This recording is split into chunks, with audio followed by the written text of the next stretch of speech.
Welcome back, YouTube. This is Wolfoth, and today we're doing another reaction.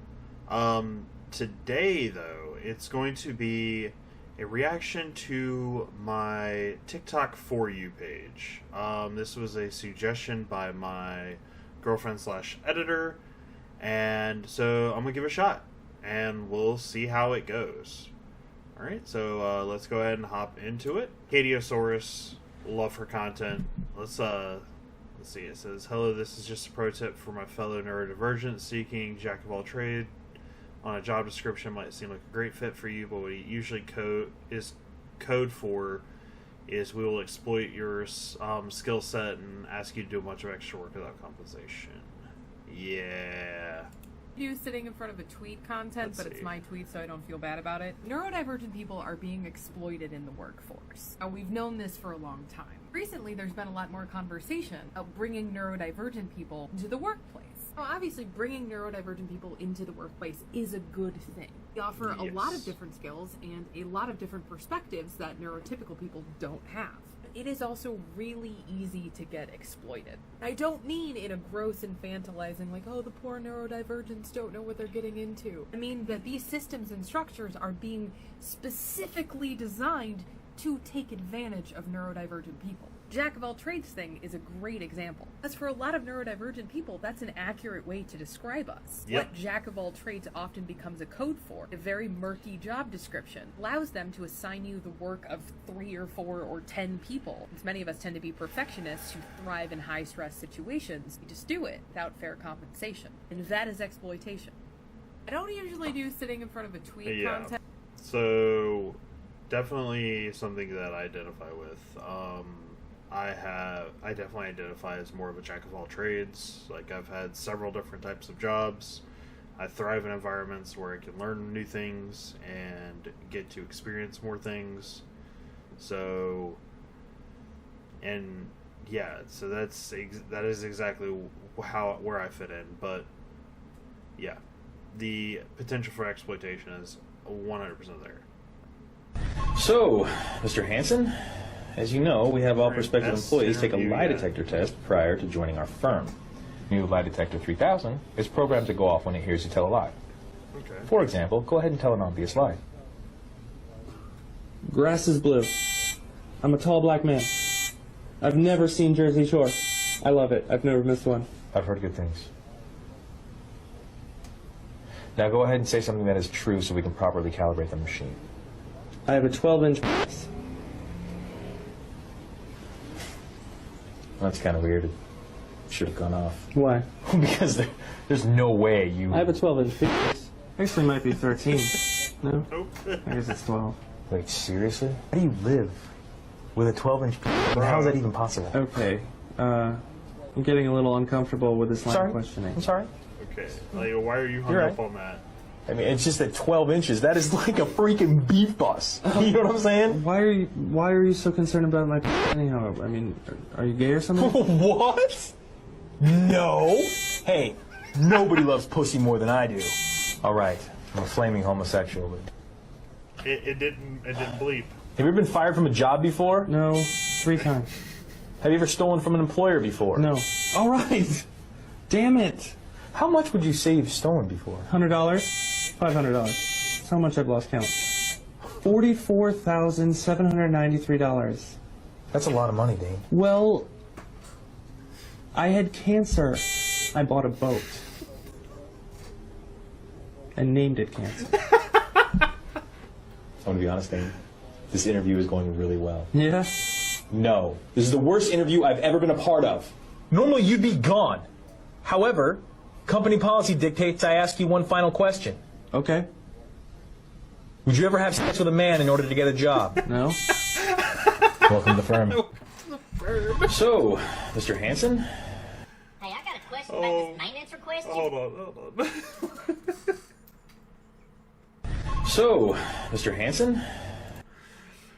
Oh god, that was funny. Alright, that was really good. Hey, I got a question. Alright, about we're this moving on to the maintenance next request one. You put in? You said you wanted it fixed and running. But do you want it fixed? Or do you want it running? Which one do you want? You don't get both. So, choose one. You don't get. What do you mean pick one? No, I want it fixed, running, and safe. The employees, okay? So just figure it out. Whoa. You can't throw safe in the mix, too, okay? That's like the mechanic and maintenance holy trinity. Running, fixed, and safe. You can't get all three. And I'm going to tell you right now, safe is not on the table right here. So, do you want it fixed or do you want it run?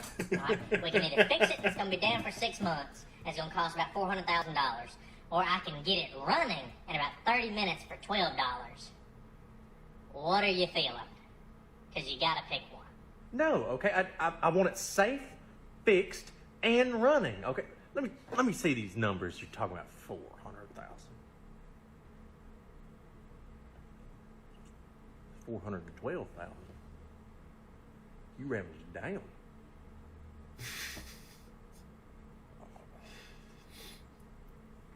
Safety is an important aspect of my life, but so you said you can have it run in 30 minutes? Yeah, I can probably have it fixed in 20 minutes, honestly, if I can just find the right size zip ties. I mean, that's really the only thing that's going to hold me back. Okay, so it's either $400,000 or zip ties. Okay, it's great to know. That's great to know that our multi-million-dollar worth of equipment here is you have to get up with zip ties. But we're going to circle back to this conversation. I just need to know, when you say safe isn't on the table and it's going to be unsafe, on a scale of 1 to 10, how unsafe would you say unsafe is when you say it? Is it going to be safe or not? How unsafe is it going to be? Well, you know where it is out there on the floor, right? Yeah, I know where it is out there on the floor. What? Well, because I'm going to gauge its safety by how fast you should probably walk past it. And I'm going to say you should probably walk past it very quickly. Okay, because the less time you spend near it, the higher your chances of survival are. I'm just going to leave it at that. So have you chosen? Do you want it running, fixed? And regardless, Right, it's not going to be Ricky. safe. So which one do you want?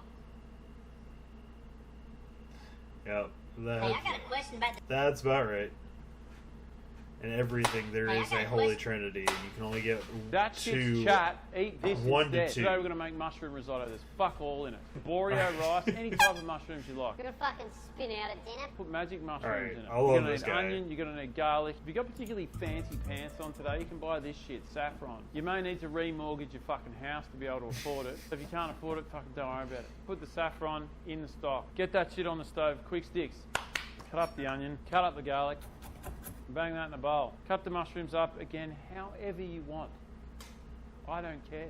Bang a bit of butter in. Bang that in. Give it a stir. Bang the mushies in. Right, so once that's softened up a bit, bang the rice in. Fry the rice off a bit. For fuck's sake, keep stirring risotto. It sticks like shit to a blanket. Right, so after a minute or two, you're going to want to fucking give it a good bell to white wine. Now make sure you put the wine in before you put the stock in. Otherwise the booze doesn't cook off and it ends up tasting fucked. So once that Yeah. white wine's cooked off, start That's introducing true. the stock. One ladle at a time. Pinch of salt in, bang a bit of As the pepper in. alcohol Once it's cooks off. absorbed it, you give it another ladle. Now listen, if you run out of stock and the rice isn't cooked, you can just bung a bit more water in. To all those people that are like, Fucking tie your hair back, it's gonna end up in the food. you're not eating this, so go fuck yourself. A good indicator of when risotto's ready is because it tastes ready. You've had rice before, right? Remember how that tasted? Little bunch of chopped parsley, parmesan cheese in, stir that through. Bang a bit more cheese on it, sprinkle a bit of that piss on it. Don't be a grub and cook shit out of a packet. You're more talented than you think you are. Fuck packet rice. Agreed. I'm about to fuck some of y'all up, and you might want to have your therapist on speed dial. All right, It love is languages not your part partner's 1. responsibility to speak all of your love languages. I was watching a video of somebody talking about how society has taken romantic love and made it the center focus as opposed to communal love, because the threat of two people is far less than the threat of a community of people that love each other. To quote them, they said, you have a community of people that love each other, they will take on each other's pains, which led me to think if it's always took a village to raise a child, then why would that change just because the child has grown up into an adult? It wouldn't. got a So point. why is it that we take all the roles of the community, all the roles of the village, and we place them onto one person and then get upset when our expectations are not met? And just because they don't have the range to love you in that way doesn't mean that they don't have the capability to love you at all. Even some of the conversation that I'm seeing on Soft Girl TikTok is talking about how you're deserving of somebody that meets all your needs. You are deserving of relationships that are fulfilling. Okay. Yeah. But this concept that one person could meet all your needs is kind of narcissistic if you want to be real. The amount of time I've had clients come to me and say things along the line of, they're great people. It's not that he's a bad person. It's not that she's a bad person. It's not that they're bad people, but they can't meet this one need. But you got a best friend that does. You have a cousin that does. You have a sister that does. But you've been told that your romantic relationship is supposed to check all these motherfucking boxes. And sometimes that's just not the case. Which opens up the conversation and the floor for ethical non-monogamy. Because I know all of y'all think that I'm polyamorous and other people are polyamorous just so we can be fucking around. No, this person stimulates me intellectually. This person stimulates me spiritually. I have many different reasons as to why I love these different people. I don't want one person to be my everything. I want people that will be something to, with, and for me, and that will be everything. I'm about to fuck some of y'all up, and you might want to have your therapist on. So, yeah. Love languages. Percentage of the time do you spend caught up in drinking, in drugs, in staying busy, in overworking, overparenting, getting all caught up excessively in your relationships or in your religion? What percentage of the time do you spend running from the simple fact that you don't want to sit still because you can't sit? You literally can't sit still. And the reason you can't is because you don't want to, because when you sit still, you start to think. Yes, that's Torsten tearing up the lawn. You start to think and think, and then your brain starts to go with all of those thoughts about all of those memories, and what accompanies them is the feelings. What accompanies them is the feelings and the anxiety and the fear and the pain and the sadness that comes with it. You hate to sit and think because you can't stand the feelings that happen when you do. And so you stay busy, you overwork, you surround yourself with chaos, you drink excessively, you do drugs, whatever it is, you engage in so much of life because you're running from your fucking feelings. You can't bear to sit in your feelings. So has it occurred to you that the solution to your life is to get out all of those memories and to decharge them of the emotional charges that they carry? Has it occurred to you that the more you get that out, the more you'll be able to sit and you'll have all those memories, but they won't be emotionally charged. You'll have those thoughts, but they won't be emotionally charged. You will no longer be afraid of being alone with your thoughts.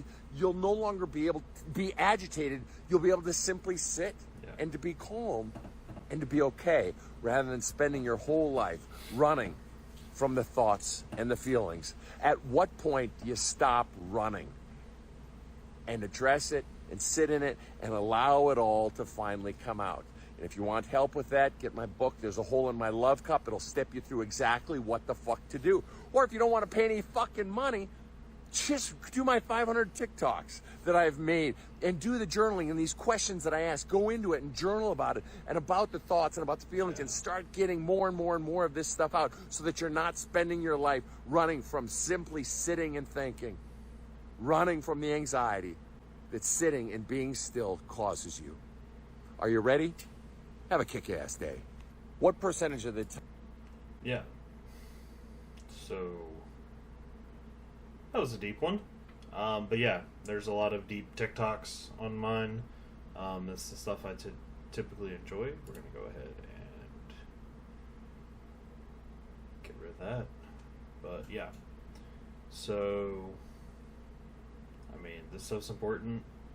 And like a lot of stuff like this has helped me in the last year or so figure stuff out and just like get through those things that hold you back just because you let them hold you back.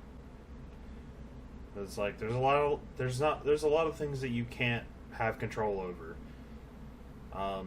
but stuff like this where it takes effort and a lot of effort to deal with things that you don't want to deal with, like that's something that you can do, you know? So that stuff like that's helped me out. Yeah, and then I told him that You okay? Yeah, my ADHD medicine just kicked in. I think I'm going to go reorganize. Reorganize what? Everything. Yeah, and then I told him that Yep. Most underrated animal in your opinion? Oh, that's easy. All right, so here's a little pop quiz for y'all. What is the most widespread carnivore in the entire world? Carnivore being an animal that eats mostly meat. Any guesses? No? No. It's actually them. Yeah. Believe it or not, there are actually 40 different subspecies of red fox, and not all of them are red. Some are silver, some are black, some are confused. This one's a Pokemon. Foxes can pretty much live wherever they feel like. In 1870, settlers actually brought over foxes to Australia, because I guess fox hunting is like a pretty big English thing, like crumpets and tea and losing the World Cup. About 8 million foxes later, I'd say they'd regret it if they were alive to see what they did. You probably live right next to a fox and have no idea. I've lived in New Jersey 25 years, and I've seen a fox in real life like twice, and both times were by accident. As part of a Soviet experiment, researchers were able to somewhat domesticate silver foxes. They did this by taking the foxes that were the most friendly and least afraid of people and breeding them. It's like God had leftovers after making cats and dogs, decided to make casserole, and out popped a fox. They're like dogs that identify as cats. Almost forgotten, red fox is made for life. They believe in monogamy, meaning the average fox is doing a whole lot better than the rest of us. The only continent that doesn't have a fox on it is the one God turned into Satan's skating rink. They're nature's overachievers. If they have haters, it's because they're just too good at life. What is the most underrated animal in your opinion? True. It's true. Talk to you about something? Why?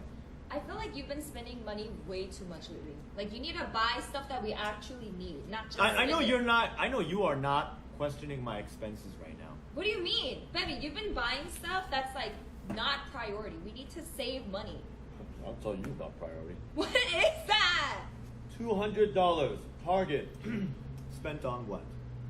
Fake plans? Okay. But we need that, Bevy. Walgreens. $150 spent on. He came in with a receipt book. $100 spent on. Oh my god. Fishmallow. Bevy! What is it? What even is this, huh? Bevy, don't do that. Where'd you even get all of that from? $70 spent on. It's cute! On ox painting? Do we really need that? It's cute!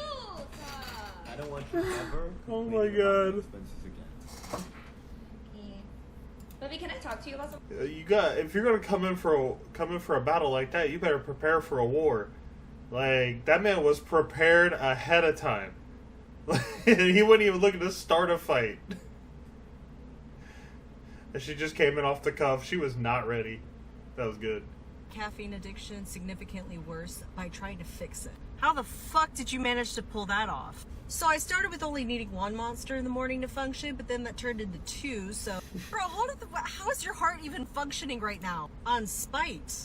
Clearly. Yes. Alright, so how did you try to fix it? I wasn't done. How can you not be done?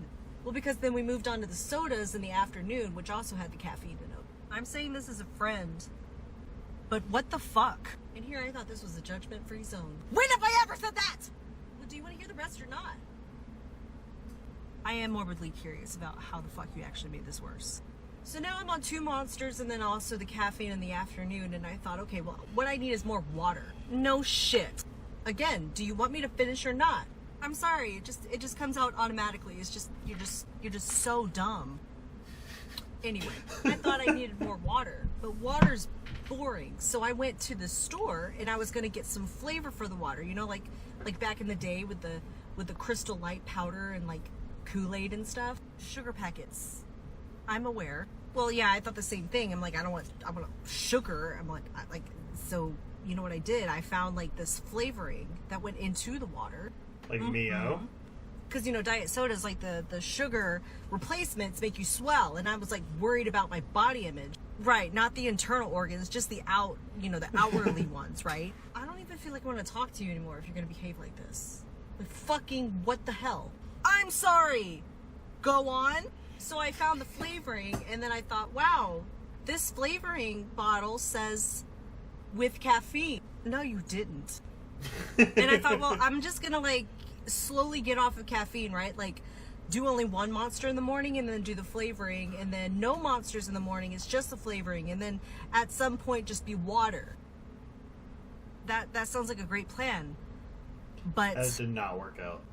Well, I moved and now I'm doing 2 monsters. The flavoring. And then the sodas in the afternoons. I don't typically say this, but You're almost 30, right? Yeah. Get a will. You're gonna be dying soon. You know, I've heard worse news. I can't be friends with you anymore! I have made my caffeine addiction. Yeah, definitely sounds like somebody I know. And I know she's gonna see it. So that's gonna be fun. Alright, moving on.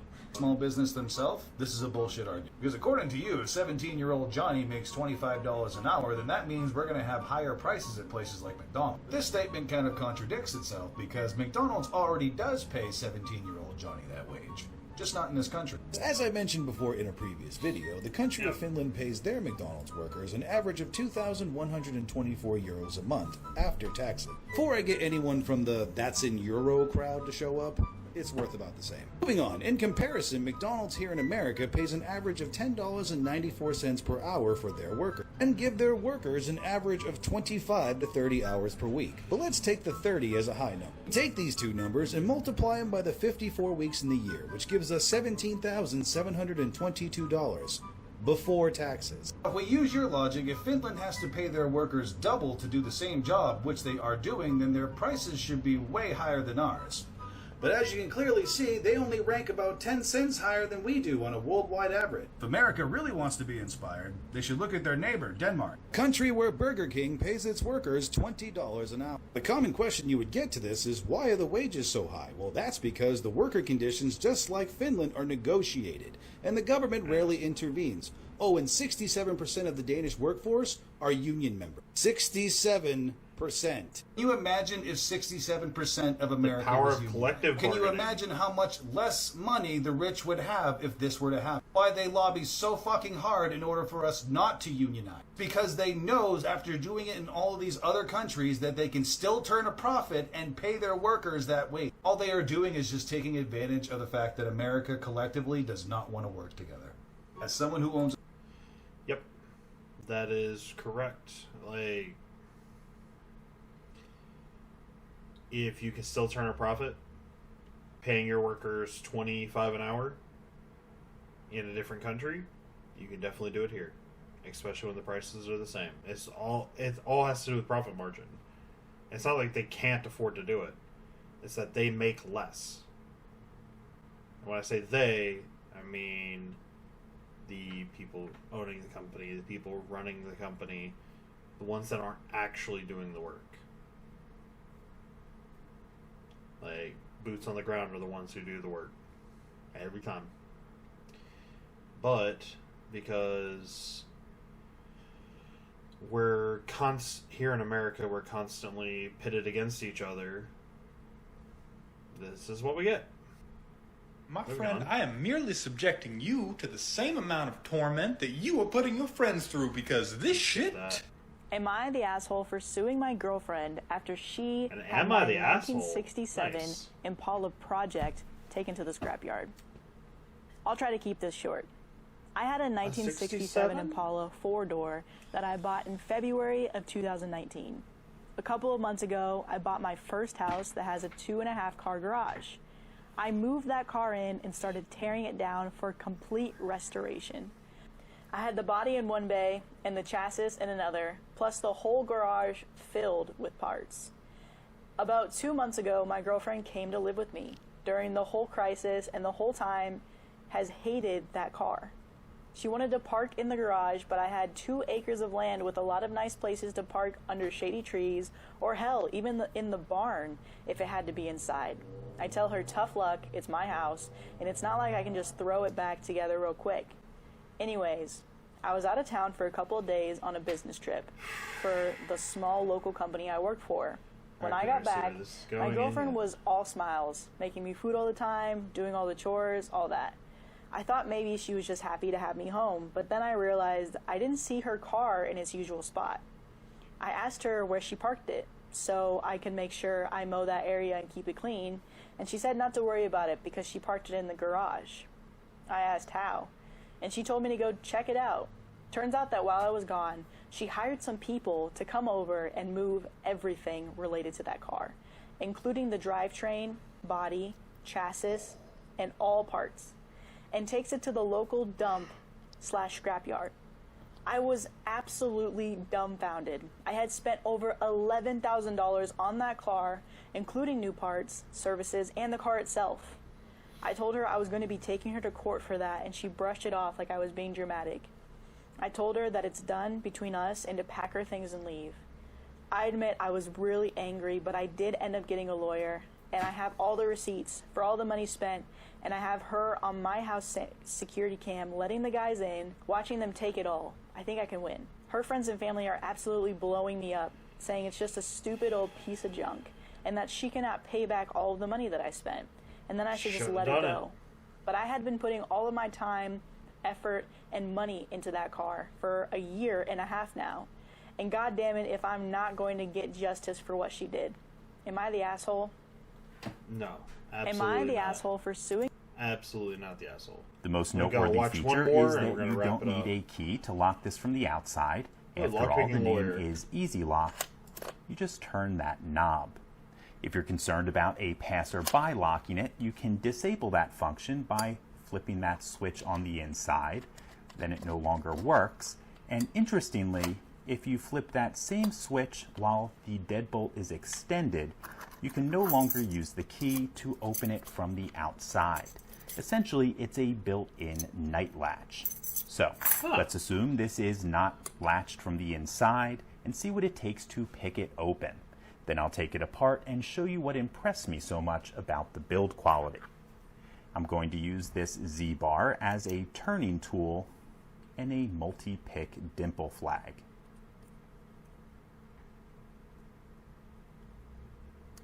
Click out of 1.